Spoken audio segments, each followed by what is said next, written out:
En nombre del Padre, del Hijo y del Espíritu Santo. Amén. Amados hermanos, en nuestro Señor Jesucristo nos encontramos en el domingo cuarto después de Pentecostés, y en la epístola de hoy de San Pablo a los romanos vemos un pasaje que no ha sido normalmente muy explicado y que podría causarnos incluso cierta confusión, porque todos sabemos que hemos sido redimidos por nuestro Señor en la cruz, y sin embargo aquí se habla de que esperamos la redención, y no solamente nosotros, sino toda la creación que gime y ansía liberarse o ser redimida, que es lo mismo, redención es liberación, de esa servidumbre, de esa corrupción, de ese mal físico que culmina en la muerte, en definitiva. Y San Pablo primero nos recuerda que ningún mal, ninguna tribulación, ninguna contradicción, sufrimiento, dolor y llanto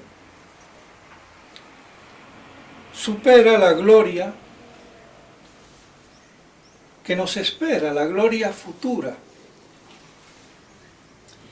Y fácilmente podemos caer en una exclusiva interpretación de que eso será en el cielo. Y sí será en el cielo, pero primero pasa en la tierra. Porque si fuera en el cielo, está claro que estúpido y tonto sería mencionar que la creación toda gime con dolores de parto. Está clarísimo. Pero es que esa tendencia alegorista, espiritualista, moralista, no puede suprimir de un plumazo la acepción primigenia, literal, concreta y propia de las cosas. Y en un segundo lugar, esta interpretación literal, propia,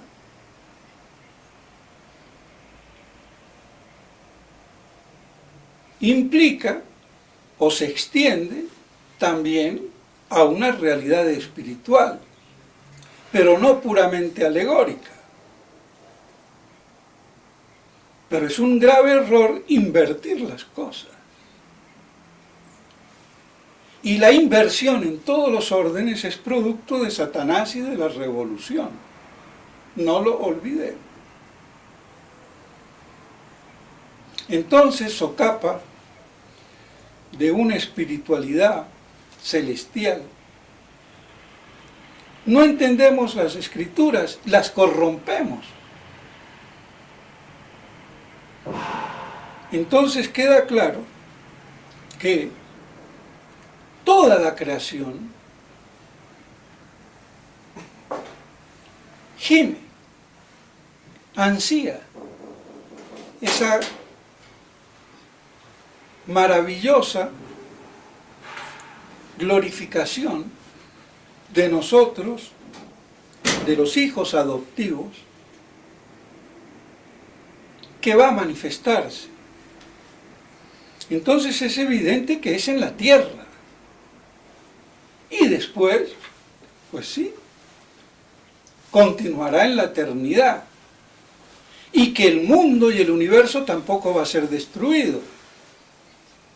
Porque aquí se plantea otro problema. Creemos muy tontamente de que en la eternidad desaparece el universo. Y resulta que Dios no crea nada para destruirlo. Es más, por otra parte se nos habla de que habrá tierra y cielos renovados, y no por una vez, sino por doble partida. Y estas cosas tienen que ir encajando en alguna parte. No son tuercas que le sobran al mal mecánico. Entonces todas estas cosas hay que saberlas armonizar y encajar. Entonces es evidente que todo el cosmos ha sido arrastrado, no de buena gana, tras la caída del hombre. Y antes de la caída del hombre, de la caída de los ángeles apóstatas. Hay que entender esa parte de la historia. Por eso habría abrojos y espinas, salvo en el paraíso, que fue una parte que quedó excluida de ese arrastre antes de que pecara Adán, y que en cierta forma alteró el orden y vino a alterarse mucho más con la caída de Adán.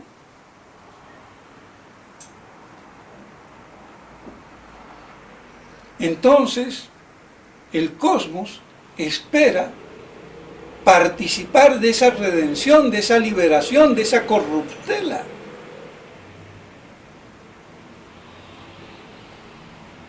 De esa parte nociva que vemos en las criaturas, que Dios no la creó así.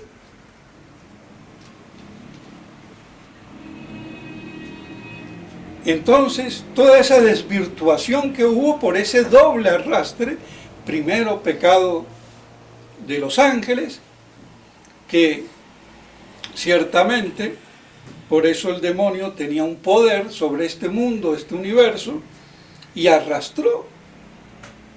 Solamente estaba preservado el paraíso. Y después, con la caída de Adán, vino, por decirlo así, ya el golpe de gracia. Pero Dios no hizo las cosas así. Entonces, por eso desea ver esa gloria de los hijos adoptivos de Dios.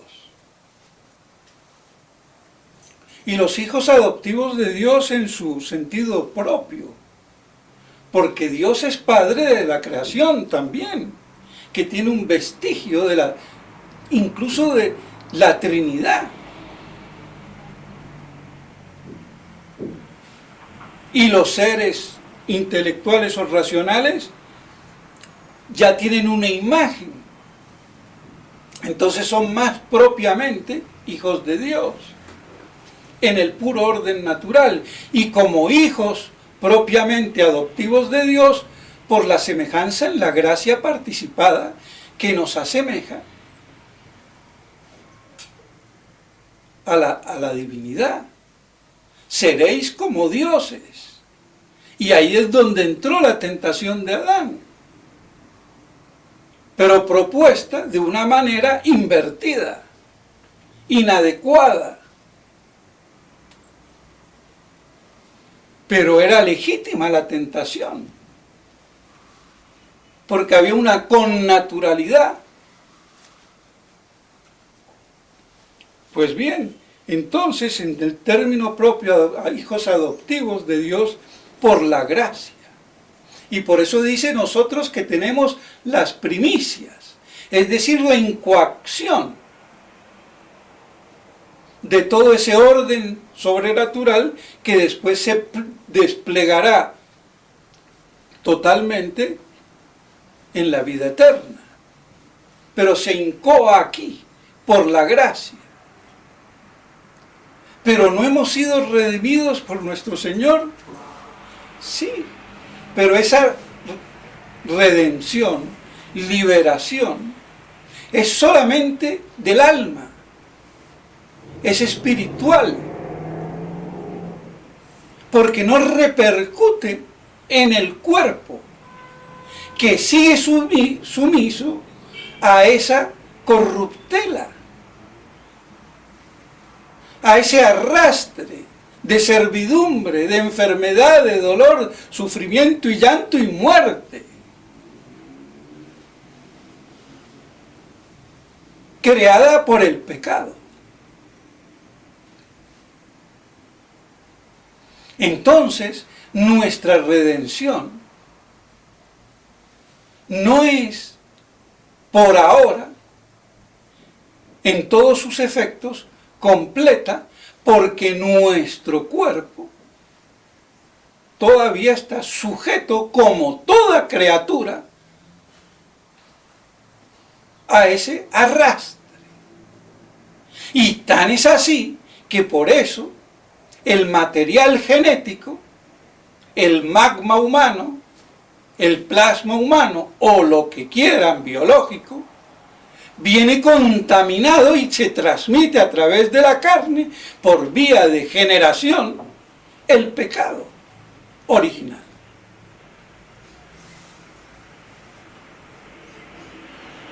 Y sin embargo, al ser bautizados, tenemos nuestra alma limpia. Pero seguimos con la triple concupiscencia. Y seguimos con el llanto, el sufrimiento y la muerte. Entonces nuestro cuerpo espera, con mucha más razón, eso que el universo entero gime y ansía: ser liberado, rescatado, redimido plenamente. Y así sí se entienden las cosas. Y eso es aquí en la tierra. Se continuará después en el cielo, o en esta tierra vuelta un cielo con la segunda renovación.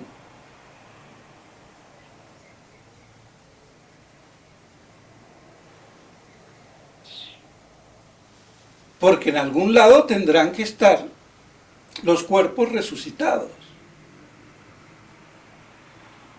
Y lo más idóneo es una tierra completamente reestructurada y renovada. Pero bueno, poco importa y no voy a adentrar en el tema, pero para que se nos vaya abriendo un poco el caletre, la cabecita, que la tenemos muy estrecha por la mala predicación, la mala exégesis, la mala teología,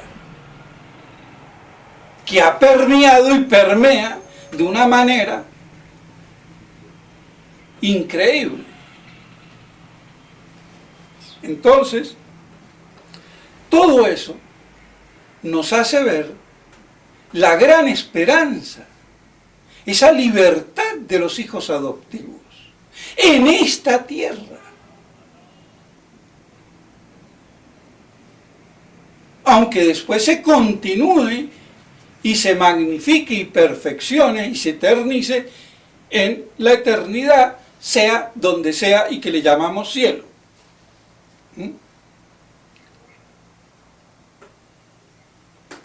Y vemos así, por contraste, que la epístola es apocalíptica, milenarista, porque nos está anunciando una bienaventurada gloria, esperanza, de la que ya San Pablo también nos habla en esta tierra el día de la parusía. Entonces todo se concatena y todo se explica de una manera equilibrada, inteligente y esperanzadora. Entonces, si la criatura inorgánica, el cosmos entero, espera esa dicha gloriosa que hace que ningún mal en esta tierra se equipare a esa gloria, entonces vemos que no es solamente en el cielo, sino en la tierra, y más nosotros, que nuestro cuerpo espera esa completa redención aquí en la Tierra, porque también la Luna, Marte, Júpiter y el exoplaneta de la Chichaneta están gimiendo y ansiando.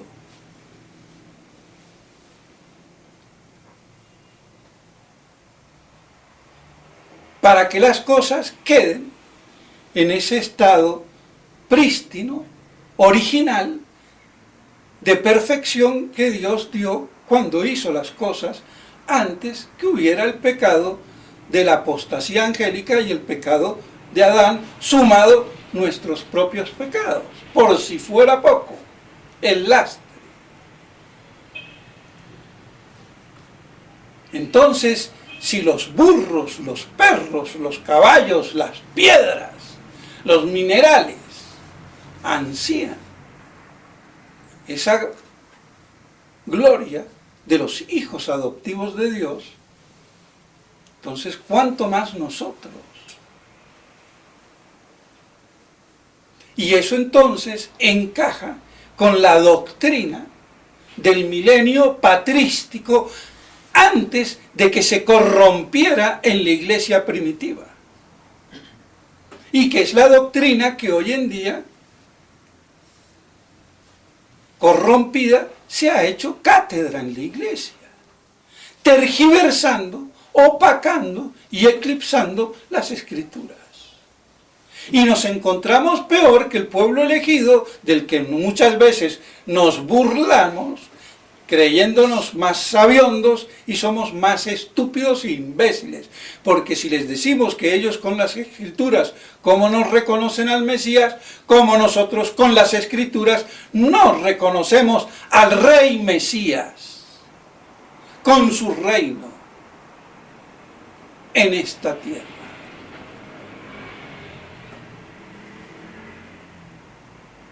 Y que la muerte quede vencida, con todo lo que ello significa. Sin llanto, sin dolor, sin sufrimiento, sin enfermedad y sin muerte al fin y al cabo. Y es aquí en la tierra y en el cosmos entero.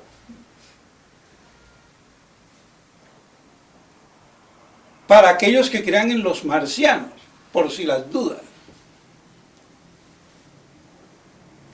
Entonces, queda claro la hondura, la profundidad que nos transmiten las escrituras y este pasaje en particular, tan incisivo y tan enigmático dentro de la interpretación corriente que se vehicula o se maneja en la iglesia, por los hombres de iglesia,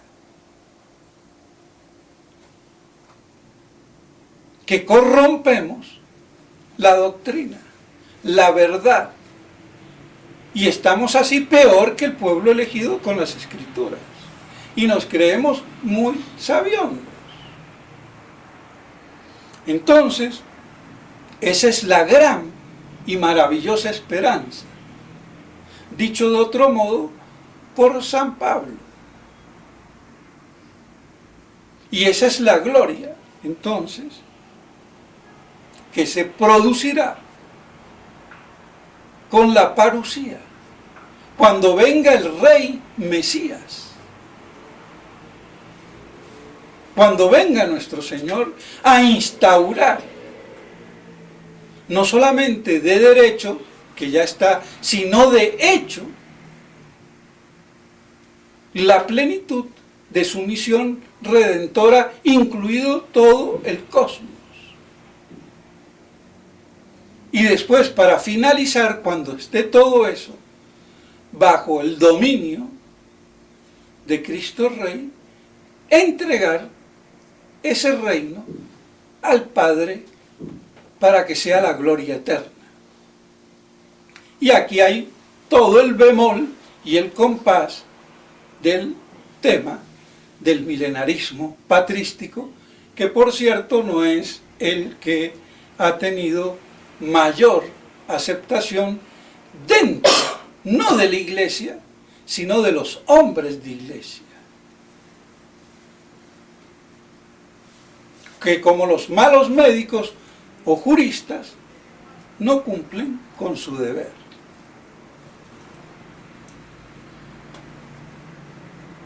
Y esa corrupción sacerdotal, doctrinal, escriturística, tiene sus consecuencias y es lo que estamos viendo. Y todavía lo que falta por ver.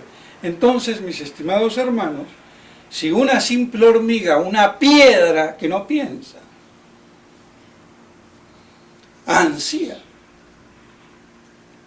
esa redención y glorificación, cuanto más nuestra humanidad corporal y nosotros mismos, que tenemos ya las primicias del Espíritu Santo. Entonces, que esto nos ayude para meditar y así elevar nuestras almas y comprender un poco más toda esta doctrina que es prácticamente desconocida, anulada, eclipsada. Que la Santísima Virgen María nos ayude, como siempre, a que meditemos en nuestros corazones todas estas riquezas que elevan y unen nuestra alma a Dios. En nombre del Padre, del Hijo y del Espíritu Santo. Amén.